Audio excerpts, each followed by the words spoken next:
Bueno, como lo habíamos anunciado, estamos ahora en la fase del análisis del informe de un conjunto de economistas de la Universidad del Pacífico sobre eliminación obligatoria de aportes a las AFPs, entre otros puntos. Estamos con los congresistas Víctor Andrés García Belaúnde, de la bancada Acción Popular, Frente Amplio, y Virgilio Acuña, vocero de la bancada Solidaridad Nacional. Bienvenidos, señores congresistas, gracias por estar con nosotros. En realidad el estudio es un estudio, por supuesto, en profundidad, y hay que analizarlo. Las reacciones primeras son en el sentido de decir, estamos ante un aprieto y hay que solucionarlo. No se trata de imaginar que desaparezcan las AFPs, pero sí habrá que hacer una serie de actuaciones. Las propuestas de reforma arrancan de un modo muy radical. El análisis de las secciones precedentes, que es todo el estudio, nos lleva a concluir que el sistema previsional en el Perú es un fracaso. Solo 1 de 4 personas se jubila a través del sistema formal. La tasa de reemplazo definida como la razón promedio entre la pensión y el ingreso es cercana al 40% en el sistema privado y menos del 30% en el público. Las comisiones son tan elevadas que la rentabilidad de las AFP en más de 4 veces la de los fondos que administran es más de 4 veces de los fondos que administran desde el 2000. Y decenas de miles de aportantes a la ONP jamás recibirán pensión alguna. Arrancamos pues con un pórtico verdaderamente de sobresalto, ¿verdad? A ver, vamos a escuchar en el primer término al doctor Víctor Andrés García Belaúnde. Bueno, también vamos después a conversar, porque estaba en Brasil y nos va a dar algunos datos sobre el proceso eleccionario, sí, cuyos resultados sabremos este domingo. Sí, bueno, así es. Bueno, fíjese, en realidad, y hay que añadir algo más. Primero estamos hablando de un informe de una Universidad del Pacífico, no es pues un informe de cualquier persona ni de cualquier equipo. La Universidad del Pacífico es una de las mejores universidades del Perú y de las mejores universidades de América Latina, y especializada además en temas vinculados a la economía. De tal manera de que estamos hablando de un estudio muy serio que hay que estudiar, analizar y sacar conclusiones y iniciar lo que nosotros hemos pretendido hace mucho tiempo, algunas reformas para que el sistema pueda sobrevivir, porque como llaman los marinos, acaba de estar un almirante distinguido aquí, en este mismo sitio, las AFP están en rumbo de colisión, o sea, están de frente hacia chocar con otro buque, con una pared, y para evitar eso hay que cambiar de rumbo, y creo que eso es importante. Y lo más importante es que aquí se dice que esto es un impuesto a las planillas, y que dice inclusive que este ahorro forzoso puede afectar inclusive a la convivencia familiar, divorcios, etcétera, etcétera, etcétera, afectan a la felicidad de la familia, del hogar de la familia. Entonces eso me parece que es muy grave. Nosotros hemos presentado muchos proyectos durante los últimos 8 años, unos más de 20 proyectos, que muchos de ellos han sido rechazados. Yo creo que hay que hacer una reforma, pero además hay una cosa importante. Las AFPs en otras partes del mundo, por ejemplo, las mismas que aquí hay, con los mismos socios en otras partes del mundo, como en Panamá, por ejemplo, dicen en su propaganda, usted decide cuánto ahorrar mensualmente. Usted decide, tú fijas la cuota. O sea, hay libertad. Segundo, usted decide con cuánto quieres retirarte. Otra cuota de libertad que aquí por supuesto que no existe. Tercero, usted decide con cuánto dinero quiere jubilarse. O sea, todo eso lo decide una persona. O sea, puede ser obligatorio el sistema, pero finalmente las elecciones son libres y hay muchas opciones. Y finalmente algo que es muy importante que le afecta al gobierno es que no se pague impuesto a la renta, es decir, que tú deduces tu impuesto, porque aquí hay una cosa espantosa en el sistema privado nuestro. Tú estás obligado a ahorrar, pero estás pagando impuesto a la renta de un ahorro que lo vas a gozar después de los 65 años. O sea, durante 40 años de ahorros tú estás pagando impuesto a la renta y el ahorro está protegido por la Constitución. Eso no se puede ni aceptar. Pues en el Perú se acepta. Entonces yo creo que hay que cambiar las cosas, hay que cambiar el sistema, hay que darle opciones a las personas aportantes para que tengan libertad absoluta, lo que se llama soberanía del afiliado. que no la tiene en el Perú y que hay que dársela. Pero, congresista, se ha planteado, por ejemplo, y escuchábamos ayer aquí en esta misma mesa de trabajo a los señores de la Universidad del Pacífico, que el Estado sea el proveedor de una pensión básica para todos los peruanos.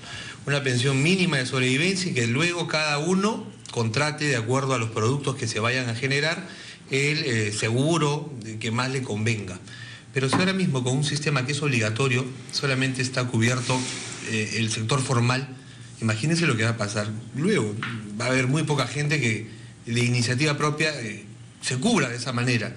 Y además también hoy, por ejemplo, Carlos Adriancén, analista económico que de aquí de RPP, nos ha dicho las AFPs no fueron creadas o imaginadas, el sistema, que tiene que regularse, por supuesto, para cubrir a todos los peruanos y no solamente a los que estaban en planilla, y a ellos los está cubriendo. Ahora sí, lo que falta es que el regulador se ponga las pilas y, por ejemplo, revise eso de las utilidades y las ganancias. No puede ser que 4 veces rentabilidad de ellos y los aportantes 1. Eso sí tiene que cambiarse. ¿Dónde está el regulador? Bueno, ¿quién regula el regulador? La pregunta. Pero las AFP se crearon hace 30 años en Chile, y se crearon en Chile en el año 82 porque Chile estaba quebrado y sin crédito. Pinochet había aislado a Chile del mundo entero. Lo mismo nosotros. Y no tenían cómo salir. Y finalmente había 50 cajas de pensiones de diferentes sectores, el abogado, el ingeniero, el gafitero, el carpintero, que estaban además también quebradas. Como era en parte nuestro caso. En el caso nuestro no, porque acá había un seguro, una seguridad pública, había una ONP. Sí, pero sí habían pues multitudes de cajas. No, además, también tenían problemas. Sí, claro que sí, la caja del pescador, por ejemplo, la más conocida, y la caja militar. Pero además hay que recordar que teníamos la ONP que se cerró. O sea, ya nadie más podía entrar cuando se crean las AFPs y se ha vuelto a abrir. Es decir, era una salida a un sistema nacional de pensiones que no funcionaba, pero que sí, finalmente... Es cierto. No digamos que había algo que funcionaba. Exacto, pero había una ONP en el Perú, y en Chile no había el sistema unitario, digamos. Había 50 cajas, acá había 2 o 3 cajas, y el sistema unitario del Estado. Entonces, allá, y lo que se dice en las conversaciones de Montesinos con el señor Boloña cuando se habló de esta creación de las AFPs, es que allá en Chile se crearon para darle plata a las empresas y a los bancos que estaban quebrados porque no podían obtener dinero de fuera. O sea, era un sistema creado más que pensando en el pensionista, pensando en un sistema financiero. Engrosar la caja. Así es. Entonces yo creo que el sistema hay que modificarlo, no puede desaparecer, evidentemente. Bueno, en realidad, una de las conclusiones, y también lo vamos a escuchar ahora al congresista Virgilio Acuña, una de las conclusiones del estudio es: estúdiense todas las posibilidades y dejemos un mercado de opciones múltiple, para no cerrarnos en algo que en el fondo es clausular y pareciera exclusivamente preferencial. ¿Qué nos dice Virgilio Acuña? Bienvenido, congresista. Bien, buenos días. Creo que primero hay que saludar la propuesta de la universidad, y que ojalá hubiera otras universidades que hacen estudios de este tipo, porque estamos en un momento, como dice el informe, que se estudien todas las opciones, que se estudien todos los caminos, que se reciban todas las propuestas, pero la realidad es que tenemos que buscar una forma como garantizar una especie de pensión para la gente que deja de trabajar a partir de los 65 años. El problema está ahí, la realidad es esa, hay que buscar una salida, y este es el momento que podamos tener todas las discusiones posibles para encontrar una salida, si no al total de los trabajadores, pero seguramente un alto porcentaje. Porque habiendo tenido la ONP más de 40 años y la AFPs más de 20 años, solo hemos alcanzado el 25 o el 30% de la cobertura. ¿Qué hacemos para poder lograr? No el 100%, que será imposible, pero lleguemos pues al 70, 80%. Dentro de esa relación de propuestas, yo presenté una propuesta que yo escuché ayer que la criticó don Carlos Adriancén, que la propuesta consiste en que sea el Estado, que se cree una empresa estatal, así como hay una empresa privada, que es una empresa del Estado, y que sea esta empresa del Estado, la AFP del Estado, la que se encargue de difundir, de llegar más, de bajar costos, en principio que genere más competencia. En este momento en el Perú tenemos 4 AFPs. Si creas una más, ya tendría 5. Con una más abre la competencia. Pero había más. Puede reducir gastos, puede mejorar servicios. Siempre cuando hay un competidor más, siempre los precios... Pero había más y se fusionaron. Porque el sector es muy pequeño, porque solo ese 30% de mercado, porque como son empresas privadas, lo único que buscan es mayor rentabilidad porque se ha funcionado. Por eso no les La pregunta es, ¿por qué los privados no crean? Pero, Patricia, ¿por qué los privados no crean otra FPs? ¿Por qué no encuentran más planillas que descontar? Y hay un altísimo porcentaje de los trabajadores que no están en planillas, pero que sí tienen el derecho de vivir una vejez más digna y mejor, una mejor calidad de vida, ¿no? Pero usted cree entonces que la fórmula de la AFP sí es conveniente, es decir, yo creo que sí. Que yo creo es cuestión que de seguir alimentando la competencia y peor aún, es decir, que el Estado intervenga. Ya sabemos que el Estado en general tiene serias dificultades para gestionar. Ojo, ¿Quién nos garantiza que allí no entren los políticos, los presidentes regionales, etc., y entonces volvemos a las andadas? Pero Juan Raúl, quiero precisar, yo lo que digo es que se cree una empresa del Estado, o sea, que el Estado intervenga, así como tenemos un Banco de la Nación, como tenemos Petroperú, que son empresas del Estado, que se crea una empresa dedicada a la administración de fondos individuales de pensiones, que busquen llegar más al sector que es más alejado, que está menos identificado, que busquen llegar al sector de trabajadores independientes, que generalmente la empresa privada no lo ha ubicado, ¿no? Ahora, el problema es que este tema, si no se resuelve, no se empieza a reformar, porque por un lado están los defensores de las AFP que no quieren cambiar una coma, por otro lado están los que quieren desaparecer el sistema y que cada uno vea cómo se las arregla. El problema es que se nos acercan épocas electorales y este va a ser un tema que pasa de ser una preocupación electoral a ser electorero, ¿no? Y si no se reforma y la gente no está satisfecha con el servicio, el primero que ofrezca volárselo... Sí. Va a ganar votos con eso y lo va a tener que cumplir después, y eso es más peligroso. Sí, Patricia, ese es importante. Es un tema muy técnico, ¿no? Más que político, y por lo tanto en elecciones políticas se puede politizar el tema técnico, que sería fatal. Por eso es que y ofrecer cualquier cosa. Así es. ¿No? Pero volviendo al tema de la obligatoriedad. La obligatoriedad en el Perú hace que el sistema sea caro, porque es un oligopolio, son 3 empresas las que tienen el mercado. Y le pongo un ejemplo, los independientes. Antes de la ley de independientes, que por suerte contribuimos bastante a derogarla, ya se derogó, la suerte nuestra es que ya se derogó, pero antes de esa norma que entra en vigencia, si uno era independiente y se afiliaba voluntariamente, pagaba una comisión de 0.2. Pero al día siguiente que entró en vigencia la ley, eras independiente y ya no te afiliabas voluntariamente, sino te afiliabas compulsivamente. Y entonces pagabas más. Pagabas 10 veces más, 1.5%. O sea, de modo que esa medida lo que buscaba era simplemente optimizar ingresos. La rentabilidad. Ahí se ve a uno claramente. Pero esa no es tarea del regulador, insisto. Sí, pues, pero lamentablemente. ¿Existe un regulador? ¿Hay que exigirlo o que darle más fuerza? Pero el regulador parecería que no está regulando, ¿no? Pero la verdad que... ¿Puede el Congreso en esas condiciones empezar a postular algunos proyectos que planteen diversidad de opciones, en fin, sí, claro, con la urgencia que ha señalado Patricia, que en realidad, de lo contrario, esto va a ser un botín electoral? Exactamente. Para evitar eso, hay que, antes de que se inicie la campaña electoral, que será a partir del próximo año, julio, ya debe estar la gente entrando en campaña, creo que hay que aprobar algunas medidas urgentes. Por ejemplo, la tasa de mortalidad no se puede permanecer a 110 años. Segundo, el tema de la sobrevivencia. Se sabe que el 40 o 50% de tu fondo tú nunca lo recibes. Tercero, otras opciones. Por ejemplo, que tú puedas tener una cuenta inmovilizada hasta los 65 años de un banco.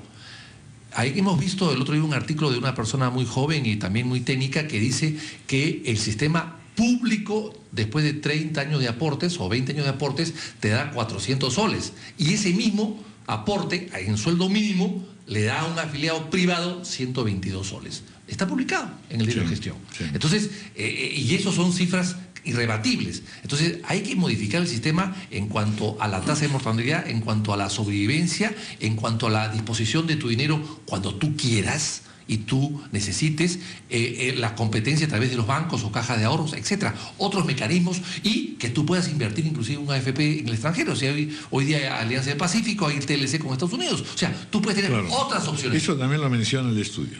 Bueno, y otras opciones. Porque cita el caso de los Estados Unidos, en realidad, ¿no? Así es, claro. Que permite en fin, ampliar una bolsa mundial. Así es, si tú tienes 10 o 15 o 20 opciones y no 3 AFPs, evidentemente las 3 AFPs se van a poner las pilas y van a tener que bajar sus altísimos costos de administración y de cobranza. Que se bajen los altísimos costos de gerencias, que es lo que se va a la mayor cantidad de dinero. Pero en general creo que estamos en el momento en que el gobierno, el Estado y los políticos tenemos que tomar una decisión respecto a una responsabilidad que es social. Así como el Estado tiene responsabilidad en lo que es la salud, la educación, la seguridad, el trabajo, hay una gran responsabilidad lo que es la previsión y lo que son las pensiones para el futuro. Que se reciban las propuestas que existan, que se discuta, que se acelere el proceso de discusión para evitar que cada vez que se acerca más el proceso electoral pueda ser un clientelismo político. Pero lo que sí es cierto que es un tema que tenemos que revisarlo. No funciona la ONP, no funciona la AFP, no funciona las 4 o 5 AFP que funcionan, pero tiene que haber una manera como podamos mirar el futuro y dejar a la gente mayor, dejarla con una calidad de vida mejor. Que estamos comprometiéndolo seriamente. Solo en agricultura, señor Vargas, existen cerca de 4 millones de trabajadores, de los cuales solo el 10% están con la pensión. ¿Qué hacemos con el resto de trabajadores? ¿No? Vamos a hacer una pausa y nos vamos inmediatamente a Brasil, doctor García Belaúnde, para que nos cuente un poco la apasionante evolución de esta campaña electoral que todavía en realidad mantiene a todo el mundo, me imagino que a los brasileños especialmente, muy interesados y preocupados, aunque usted señalaba que no había demasiada publicidad. Lo que pasa es que usted viene de Lima, donde las inundaciones pues son espectaculares.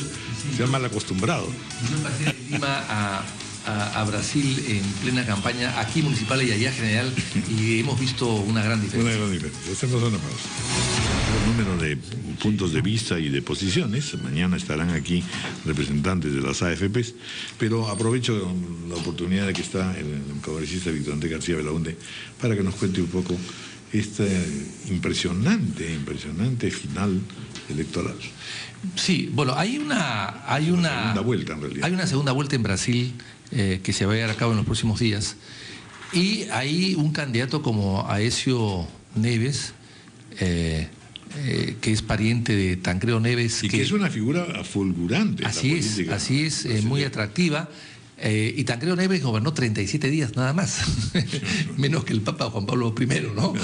Y entonces es una figura que ha surgido a raíz de la baja performance de la parte final de Marina. Y hay algún tipo de descontento con la señora Dilma, a pesar de que tiene el apoyo de Lula. Pero Brasil es un país sumamente grande y la campaña no se nota en las calles. O sea, a mí me llama mucho la atención cómo en unas campañas municipales en Lima y en algunas ciudades del Perú hay avisos en todas partes, detrás de un semáforo, en todas las esquinas, en fin, pintadas las paredes, es decir, se ensucia la ciudad. Y al final, como hay 19 candidatos a veces, o 20 o 21, es decir, al final todas son caras difíciles de distinguir. En el caso de Brasil no, siendo un país parecido al Perú, un país latino, siendo un país de pasiones, sin embargo uno no ve nada en las calles. Los debates son por televisión cuando existen y con una propaganda en televisión y punto. Y además bastante más alturada que roba pero hace, digamos, ¿no? O sea, con términos mucho más significativos y menos hirientes. Yo creo que tenemos que aprender nosotros a hacer campañas más elaboradas, más elevadas, más decentes, con menos palabras de baja estofa, etcétera. Tenemos que mejorar un poco nuestro sistema electoral para hacer la campaña mucho más viable. ¿Un poco? Bueno, un poco, por decir algo, más que un poco, ¿no? Dos pocos. Varios pocos. Por decir algo complaciente. Yo pienso ahí que lo que falta al Perú es elevar la calidad del nivel político. Desafortunadamente en el Perú todo lo que dice Víctor Andrés, que es diferente a Brasil, porque el nivel político que tenemos es un nivel sumamente desprestigiado. donde hay influencias de dinero, influencias de personas, influencias de diferentes tipos que a la política lo desprestigian, y creo que nuestra principal responsabilidad es pasarnos a ese político de alto nivel, que vean estos grandes problemas que tiene el país, que podamos mirar esa gran dificultad que tiene el país para ir construyendo una sociedad que sea mejor para el futuro. Pero para eso se requieren reformas electorales, ¿no? Que refuercen los partidos políticos. Personas, ¿no? También, o reformas y personas. Pero es que los filtros son los partidos políticos, ¿no? Y esta disgregación en movimientos regionales cada vez más pequeños que no se responsabilizan porque llevan a la cancha electoral es lo que está desprestigiando todo el sistema. Habría que apurar entonces el trabajo del Congreso en ese sentido. Don Raúl, hablamos de partidos, pero los partidos ocupan un espacio muy pequeño en la política hoy día. Y encima se los achican cada vez más, ¿no? Y son los únicos regulados. Es decir, la formalidad está en los partidos, que es el 10%, y la informalidad está fuera de los partidos, que es el 90%, y ahí hacen lo que quieren. Yo le pongo el caso de Chiclayo, ya que está acá Virgilio al lado mío, de Chiclayo, el alcalde de Chiclayo, que se le ha encontrado en su casa pues con maletas de dinero. Ese señor... Y además querendón. Ese señor, si fuese miembro de un partido, o de la APRA o de Acción Popular, ese partido estaría muerto para las elecciones en Chiclayo para los próximos 20 o 30 años.